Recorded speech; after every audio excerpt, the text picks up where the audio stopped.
Pega a Bíblia aí, gente. Segundo livro de Samuel, capítulo 9.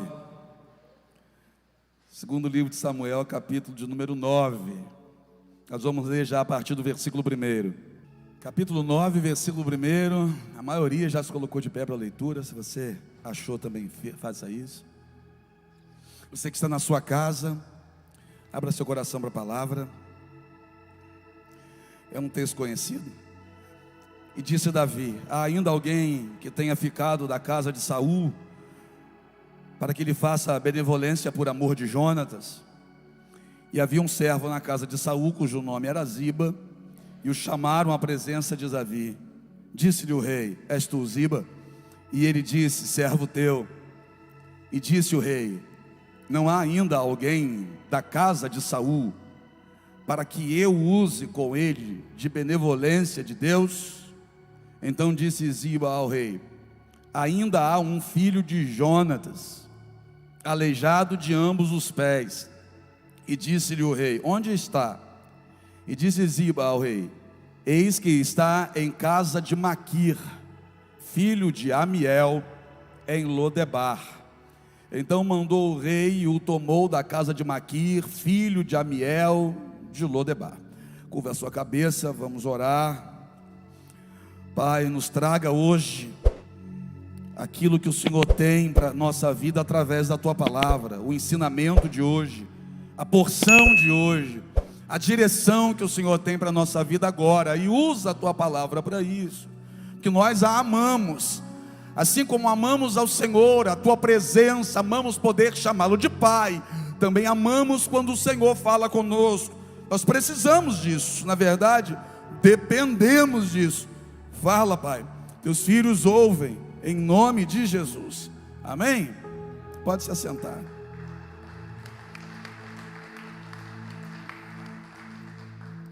Vai haver uma mudança muito grande em Israel. Deus já havia rejeitado a Saul, falou isso para Samuel. Samuel ainda vai relutar um pouco, mas Deus vai olhar para o profeta Samuel e vai dizer: até quando? Até quando você terá dó de Saul? Olha isso. Essa pergunta mexe comigo. Porque tem hora que a gente se coloca em algumas situações, você se coloca em algumas ciladas da vida, porque fica com dó de alguém. Você fica com dó de uma pessoa que quem sabe Deus está tratando dela, aí você quer se meter no agir de Deus na vida dela. Você quer dar um jeitinho, sabe? Você quer tirar aquela pessoa de uma prova essa que quem está submetendo a pessoa é Deus. Aí Deus está tratando a pessoa, está provando a pessoa, aí você fica com dó. Você fica com dó, vai lá e se mete. Está se metendo em coisa que não era para se meter. Eu sei que o desejo é até nobre, né?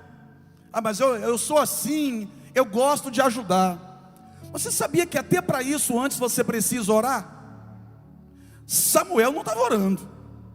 Aí Deus vai dar um puxão de orelha nele e vai dizer: até quando você terá dó de Saul?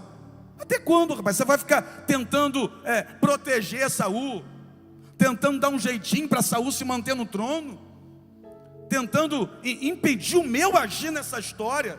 Eu já decidi que vou tirar Saul do trono. Eu já rejeitei Saul. Para mim Saul não dá mais. Eu não quero mais Saul lá. Eu já até escolhi outro para colocar no trono. Até quando, Samuel, você vai ter dó de Saul? Irmão, vou dizer uma coisa para você. Tem muita gente que passa a luta hoje porque lá atrás, quem sabe, teve dó de alguém. Ficou com dó daquela irmã que estava precisando de um cartão de crédito emprestado. Aí foi lá e emprestou. Apóstolo, mas ela falou comigo que precisava. Eu fiquei com uma dó. Foi lá e emprestou o cartão, escondido do marido ainda. A pessoa comprou, pagou a primeira fatura, a segunda sumiu, a terceira, o chip dela não existe mais. Aí fica você numa cilada, porque você ficou com dó da tua prima. Tem alguém que deve estar pensando assim: alguém contou para a apóstolo. Você ficou com dó da sua prima, emprestou seu cartão para ela, escondido do teu marido, está quase perdendo o casamento, porque ficou com dó de alguém. Até quando você vai ter dó de Saul, visto que eu já o rejeitei? Levanta, enche o chifre de azeite, vai lá para Belém, na casa de Jessé, porque eu já escolhi dentre os filhos de Jessé um novo rei. Aí nós sabemos tudo que vai acontecer nesse período de tempo, até Saul sair do trono e o trono ser ocupado por Davi. Aí Davi vai derrubar gigante, as mulheres vão cantar em homenagem a Davi, Saul vai ficar tomado de ódio em relação a Davi, inveja. Saul vai tentar matar Davi 21 vezes. Davi vai ter a oportunidade de matar Saul, mas não mata Saul. Nós sabemos que Deus vai tirar Saul do trono. E nós sabemos como que Saul morreu. Saul, percebendo que ia morrer na batalha, ele não queria que um soldado oposto matasse ele. Ele pede ao seu pajem, que era o seu moço de armas, para enterrar a espada nele. Aí o moço falou: eu não, está doido, vou fazer isso não, como é que eu vou matar o senhor? Posso não, Deus me livre de fazer uma coisa dessa. Mas Saul estava decidido: eu não vou morrer por um soldado de Davi, por um soldado, não, eu não vou dar esse gostinho para eles. Saul coloca a espada no chão e pula em cima dela. Ele pula em cima da espada dele, ele segura a espada e se joga em cima da espada, a espada o atravessa. Saul morre naquela batalha. Jonatas, o filho de Saul, também morre naquela batalha. E esse Jonatas era amigo de Davi, tinha uma aliança com Davi. Foi esse Jonatas, filho de Saul, que apresentou a Davi o palácio por dentro. Esse Jonatas deu uma espada a Davi, deu uma capa a Davi. Esse Jonatas, mesmo sendo filho do rei, e aos olhos humanos seria a sucessão lógica ao trono, não é? Ele seria o rei no lugar do pai dele. Mas ele sabia que Deus não escolheu ele para ser rei, mesmo o pai dele sendo rei e ele sendo príncipe. Ele sabia: não sou eu que vou sentar nesse trono, não. Eu sei que Deus escolheu Davi para se assentar nesse trono. E Jonatas, ao invés de se colocar como um impedimento para a chegada de Davi ao trono, ele vai preparar Davi e mostrar para Davi que de fato Deus o escolheu. Então Jonatas, filho de Saul, e Davi tinham uma aliança. Só que nessa batalha, Jonatas, filho de Saul, também foi morto. Morreu Jonatas. Jonatas tinha um filho que na época só tinha 5 anos de idade, Mefibosete. Quando a notícia chega no palácio que Saul morreu, que Jonatas morreu, a moça, a babá que cuidava de Mefibosete, que era o neto do rei, entrou em desespero, porque ela sabia como as coisas funcionavam lá naquela época. Não se matava só o rei, se matava também a descendência do rei, para ninguém reivindicar o trono depois. Então ela pensa: o rei morreu, o filho dele também mataram para não reivindicar o trono, mas tem um neto aqui comigo. Vão vir atrás do neto para matar o neto, para esse neto crescendo não reivindicar o trono. Então ela pensa: o próximo da lista vai ser esse menino. Esse menino, vão desejar matar esse menino. Aí o texto vai dizer que ela decide sair com pressa. Ela sai correndo, tendo um menino no colo. O menino tem 5 anos. E ela vai carregar o menino no colo. Só que o menino cai e fica aleijado. É um termo pesado, eu não gosto de usar esse termo, só estou usando porque a Bíblia o traz. O menino fica aleijado de ambos os pés. Ele não anda mais direito. Aleijado de ambos os pés. E agora? Mas ele está vivo. Está aleijado de ambos os pés, mas está vivo. E se está vivo, pode ser que alguém ainda venha para matá-lo, porque isso aqui pode ser, esse menino pode ser uma ameaça ao rei que está tomando o trono. O rei que vai tomar o trono pode pensar: se esse menino crescer, vai querer tomar o trono do avô de volta. Então essa mulher pensa: vou ter que esconder esse menino. Esse menino vai parar numa região chamada Lodebar. Lodebar, na casa de Maquir, filho de Amiel, em Lodebar. Durante muito tempo se pensou que Lodebar era um lugar pobre, miserável, sem recurso nenhum, só de gente que passava fome. Durante muito tempo foi pintado na nossa mente que Lodebar funcionava como uma comunidade, mas que aquela comunidade que o governo nem chega, que não tem nada lá, que as pessoas passam muita necessidade. Mas Lodebar não era isso. Por exemplo, lá em Lodebar tinha um homem chamado Maquir, filho de Amiel. E se você for analisar todas as vezes que Maquir aparece na Bíblia, fica claro que Maquir era um homem de muitas posses. Maquir era um homem de tantas posses que quando Davi esteve no deserto, ele se juntou com mais alguns homens e levou para Davi mel, uva, passas, queijo e cama no deserto. Uma pessoa pobre, que não tivesse nem para ele, não poderia fazer uma coisa dessa. Ele levou uma fartura para Davi, quando Davi lá na frente foi parar num deserto. Então esse Maquir aqui não é um pobre como muita gente pensa. Esse Maquir aqui não é alguém que não tem nem para si, como algumas pessoas pensaram. Lodebar não é um deserto onde não brota nada, como muitas pessoas acreditavam. Não.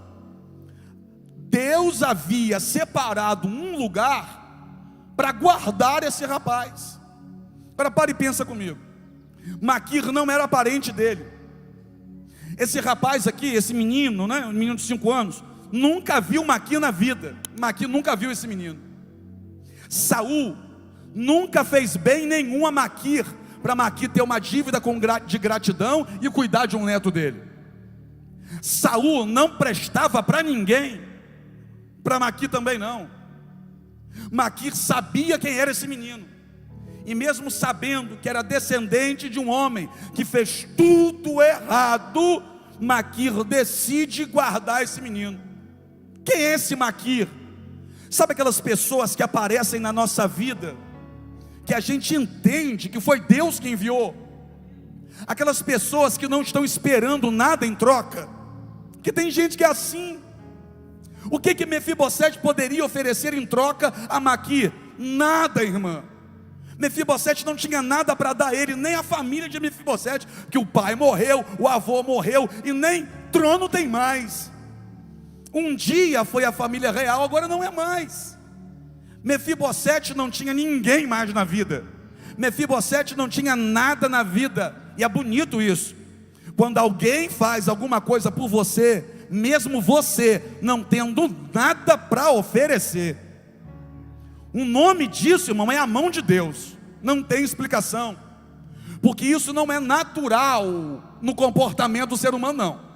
A maioria dos seres humanos fazem por você quando percebem que há uma possibilidade de contrapartida.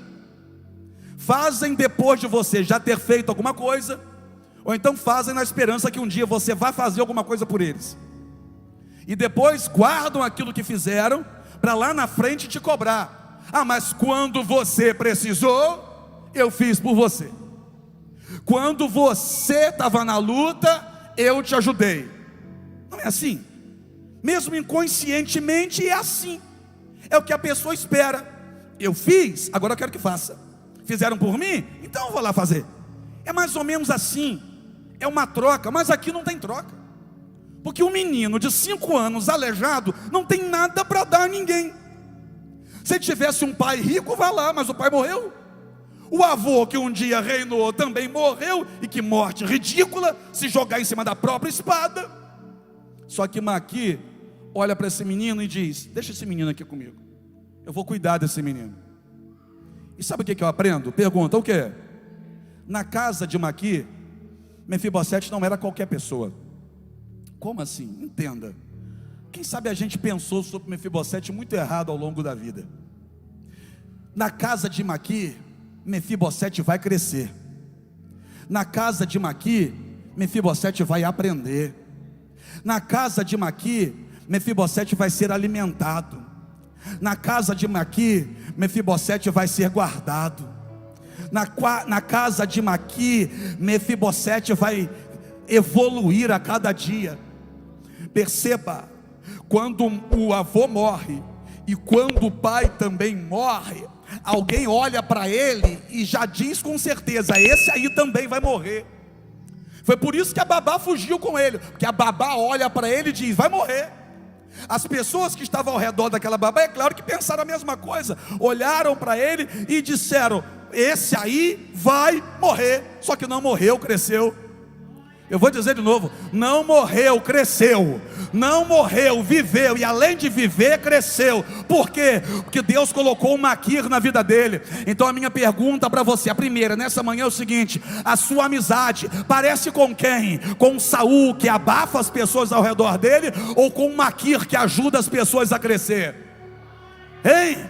Será que Deus já colocou uma aqui na sua vida e você ainda não percebeu? Como assim, pastor? Como é que eu vou saber se alguém colocou uma aqui na minha vida? É simples: depois que essa pessoa entrou na sua vida, você cresceu ou você morreu? Se você tem crescido, então louve a Deus pela vida dessa pessoa, porque esse aí é o maquir que Deus te deu. E Maquir não tinha obrigação nenhuma de ajudar esse menino, nenhuma.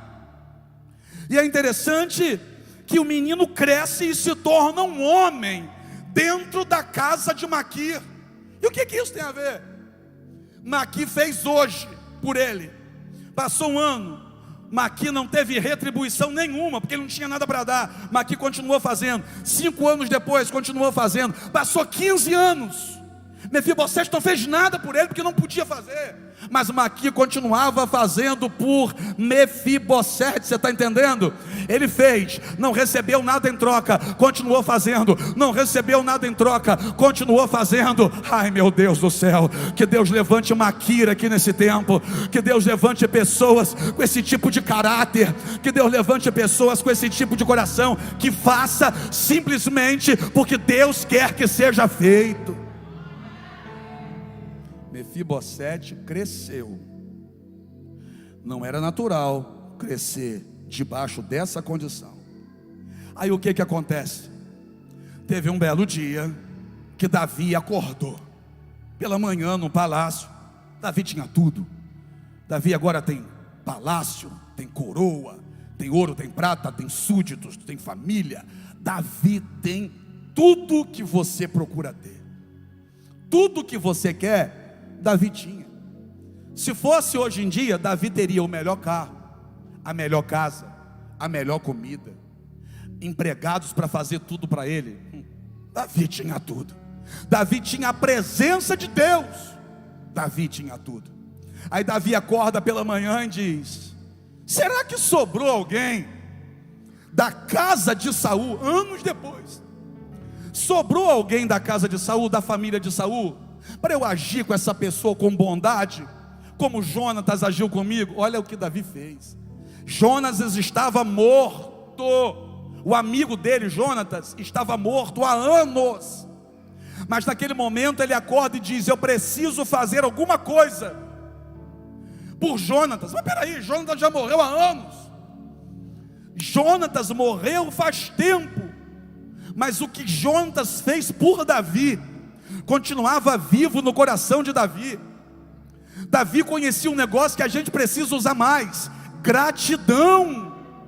Davi era grato. O camarada está morto, mas Davi não se esquece do que Jonatas fez por ele. Aí Davi acorda dizendo: eu preciso fazer alguma coisa. Aí aparece um tal de Ziba na história. Havia um servo da casa de Saul. Esse Ziba trabalhou para Saul e agora está trabalhando para Davi. Aí Ziba aparece e diz: olha, tem um lá, Mefibosete, filho de Jonatas, neto de Saul. Mas tem um detalhe: ele é aleijado dos 2 pés. Olha a informação que Ziba vai dizer: ele é aleijado dos 2 pés. E tem uma outra informação que também é interessante. Olha o que Ziba vai dizer: ele mora lá em Lodebar, na casa de Maquir, filho de Amiel. Gente, peraí um pouquinho. Grazi, você mora na mesma casa que morava há 20 anos atrás? Na mesma casa? É? Então você é exceção. Vamos lá. Quem aqui não mora na mesma casa que morava 10 anos atrás? Levanta a mão para eu ver. Quem aqui não mora na mesma casa que morava há 5 anos atrás? Levanta a mão para eu ver. As pessoas mudam de lugar, né, Rui? Mudam, um dia está aqui, outro dia está ali na frente e tal. Agora, já se passaram anos, Kelly. E quando esse Ziba vai ser consultado acerca de se sobrou alguém da casa de Saul, ele sabe onde Mefibosete mora. Ô Júnior, como é que ele sabe disso? Ele está de olho em Mefibosete. Ele anda bisoiando a vida de Mefibosete, para saber onde Mefibosete mora e dar essa riqueza de detalhe.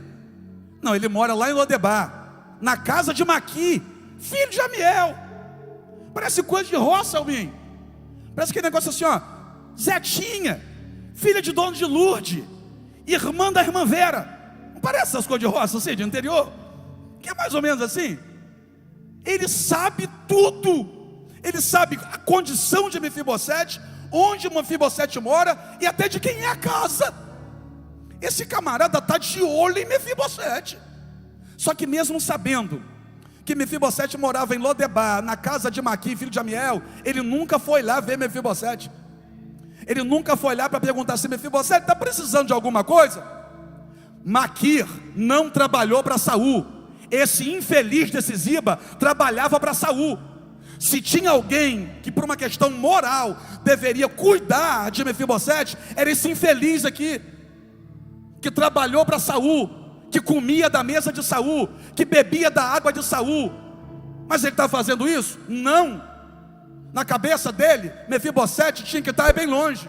Pergunta para mim por quê? Se você for analisar o texto depois desse, as terras que deveriam ser de Mefibosete, quem cuidava era ele.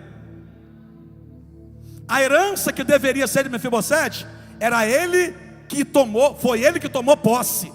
Ele ficou com as terras que deveriam ser de Mefibosete. Aí olha o que ele vai dizer agora. Ele está preocupado, por quê? Porque agora Davi, se mandar trazer Mefibosete, eu vou perder as terras, eu vou perder tudo, a herança que era dele, eu peguei e vou perder. Aí ele vai dizer, ó, mas tem um detalhe, rei, qual? Ele é aleijado de ambos os pés.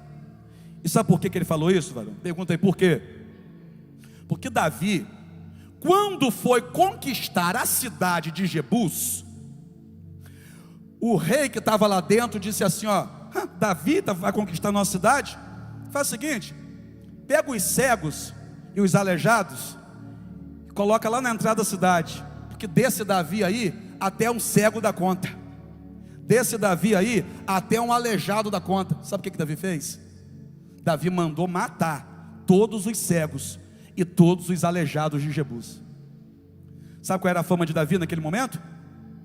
O homem que manda matar aleijado, o homem que manda matar cego. Davi mandou matar os cegos e os aleijados de Jebus, para poder tomar a cidade, para mostrar para aquele rei que disse que até um cego pararia ele, que nem um cego parava, nem um aleijado parava, e nem um exército que estava lá parava, como de fato, ninguém parou. Davi tomou Jebus, só que Davi tomou Jebus derramando sangue, matou os cegos, e matou os aleijados. Aí esse infeliz pensa assim, se eu disser que Ziba é aleijado, ele vai mandar matar também, porque ele gosta de matar aleijado, ele gosta de matar cego.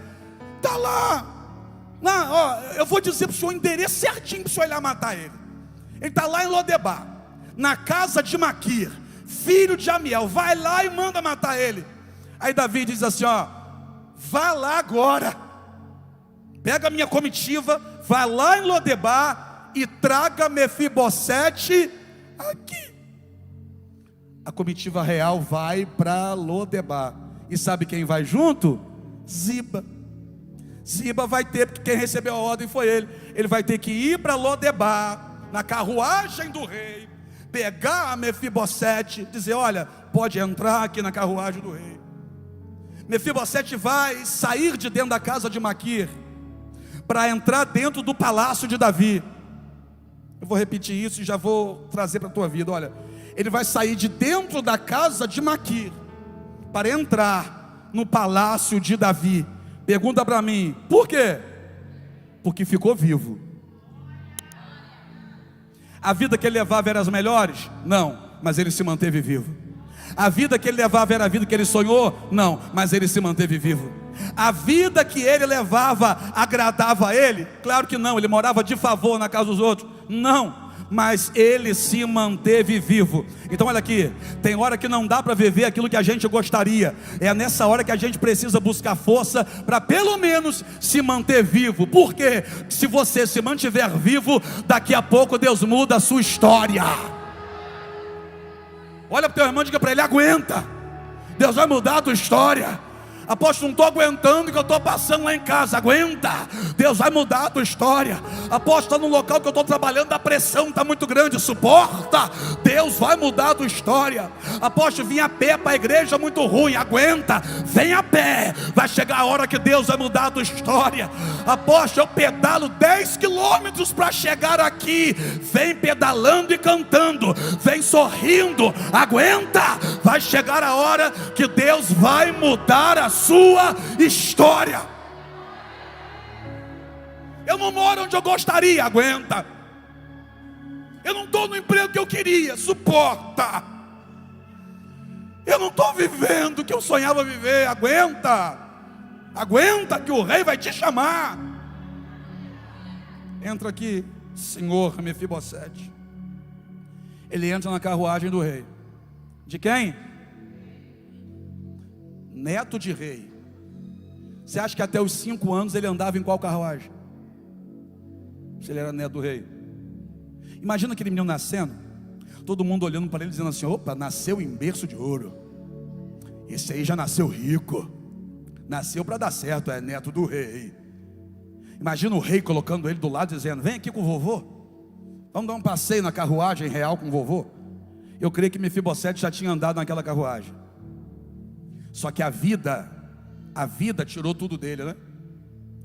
E quando a vida tira muita coisa da gente, a gente acha que a gente nunca mais vai voltar a levantar a cabeça. A gente acha que aquilo acabou, que não é mais pra gente. O que Mefibosete não sabia é que Deus tinha uma nova história para começar a partir daquele momento. Ele entra na carruagem que quando ele tinha 5 anos de idade ele andou pela última vez. E agora ele vai para o palácio.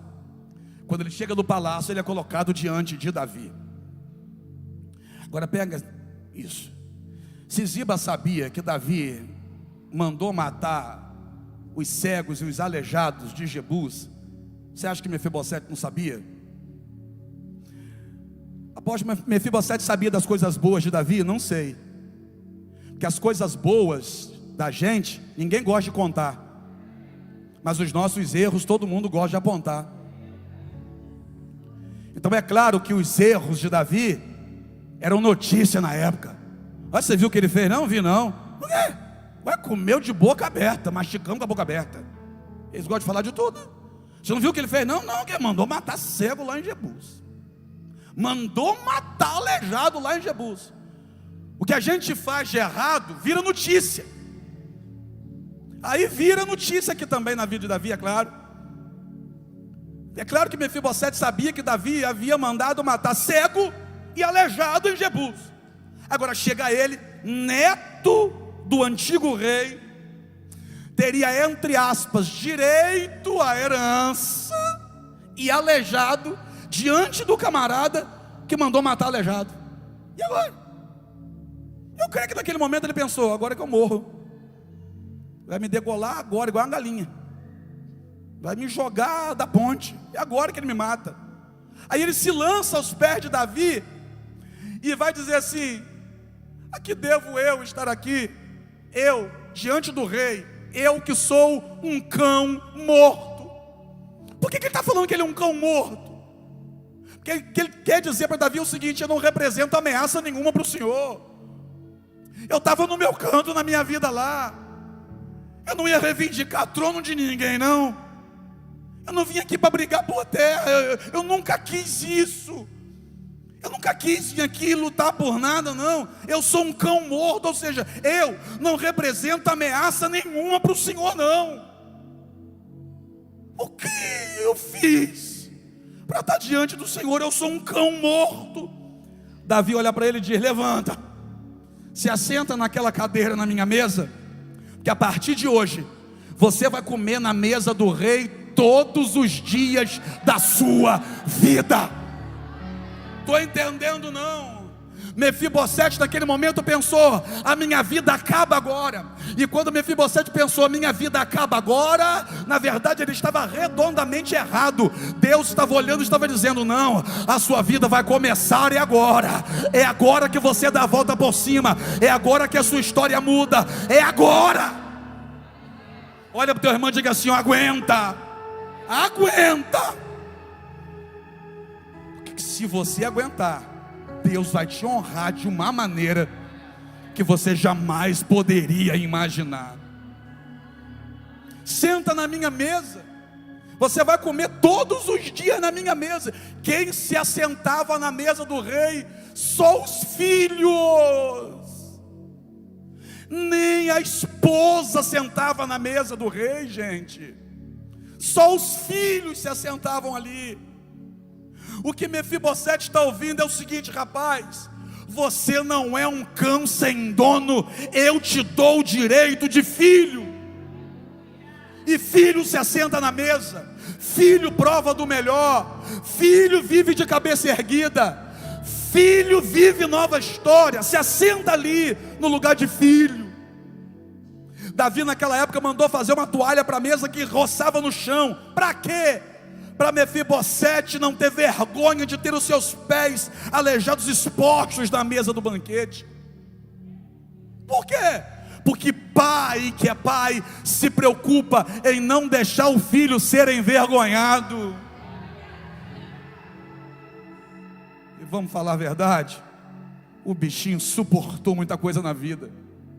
Apóstolo, eu já passei por muita coisa na minha vida. Mefibosete também. Deus colocou o Maquir na vida dele, mas ele estava numa cidade que era Lodebar. Muita gente naquela cidade. Imagina as pessoas olhando para ele, zombando dele. E aí, reizinho? Olha o rei, gente, aleijado. Olha o rei, vive de favor. Olha, reizinho. Imagina ele sofrendo bullying a vida inteira. As pessoas apontando o dedo, zombando dele, falando da morte do avô dele, falando da morte do pai dele, e dizendo: rapaz, você não é nada, você só come porque alguém te dá comida, você só tem onde morar porque alguém tem pena de você. Mefibosete passou por muita coisa na vida. Já estava na hora de Deus honrar Mefibosete. Pergunta para alguém: já passou por muita coisa na vida? Já, né? Se a gente for ali no gabinete conversar um pouquinho, não vai faltar lágrima não, né? Eu sei que assim como eu, tem gente aqui que também já passou por muita coisa na vida. Você está entendendo por que Deus decidiu te levantar agora?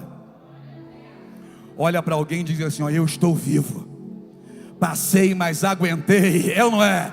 Ei, meu povo, passamos luta, mas aguentamos. Foi ou não foi? Ei, nós sofremos, mas aguentamos. Eu não sei se teve gente aqui que já passou fome. Eu já passei fome, mas a fome não matou a gente não. Olha a gente aqui, a gente aguentou, a gente suportou, a gente sobreviveu. É por isso que Deus vai abençoar você. É por isso que Deus vai abençoar você. Ei, Walks, o avô dele era aleijado de ambos os pés? Não. O avô dele morava de favor na casa de alguém? Não, era o rei Saul. O avô dele era apontado: olha, aquele ali é um pobretão, não tem nada. Passava por isso? Não. O avô dele se jogou em cima de uma espada. O avô dele, que era rei, que tinha ouro, que tinha prata, o avô dele, que ainda tinha uma coroa na cabeça, o avô dele que tinha terras, o avô dele que tinha a melhor roupa, o melhor cavalo, se jogou em cima da espada. E ele, que não tem nada? Ele não tem palácio, nem casa ele tem. Ele não tem casa, não tem palácio, ele não tem nem pés para andar direito. Se o avô dele se jogou em cima de uma espada, ele deveria fazer o quê? Passar a espada na garganta? Que se o avô dele se matou, como é que numa condição que ele vivia, ele nunca se matou? Como é que ele não disse assim: para mim não dá mais, eu vou morrer, eu vou me matar? Não, ele não quis morrer, ele quis viver. Eu vou dizer de novo: ele quis viver. Quem é que dá a vida? Quem é que dá a vida? Então ele valorizou o que Deus havia dado a ele. E quando eu valorizo a vida que Deus me dá, Deus me leva a viver uma vida que eu nem imaginava viver.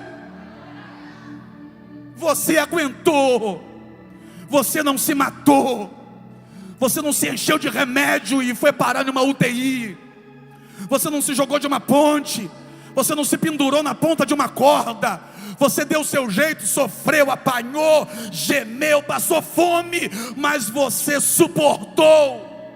Está na hora de se assentar na mesa do rei. Vou terminar. Aí ele senta na mesa do rei, no lugar de filho. Lembra de Ziba? Ziba, aí Davi olhou para Ziba: ô Ziba, sim senhor, ó grande rei, esse aqui vai comer agora todo dia na minha mesa. Tá bom, senhor. Eu estou dando a ele o direito de filho. Sim, senhor. Ele vai comer do melhor, tá bom? Sim, senhor. Vê uma roupa nova para ele. Sim, senhor. Ah, tem mais uma coisa. O que, senhor? Devolva a ele todas as terras que eram do avô dele. Ziba pensava que Mefibosete ia morrer. O que ele não sabia é que Mefibosete ia dar a volta por cima. Tem muita gente querendo que você morra. Tem muita gente querendo que você perca. Tem muita gente querendo que você deixe existir. Mas para a infelicidade deles, você vai continuar vivo.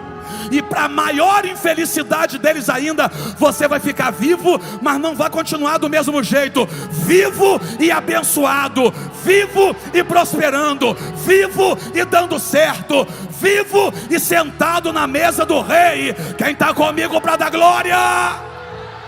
Bata no peito e diga: eu estou vivo.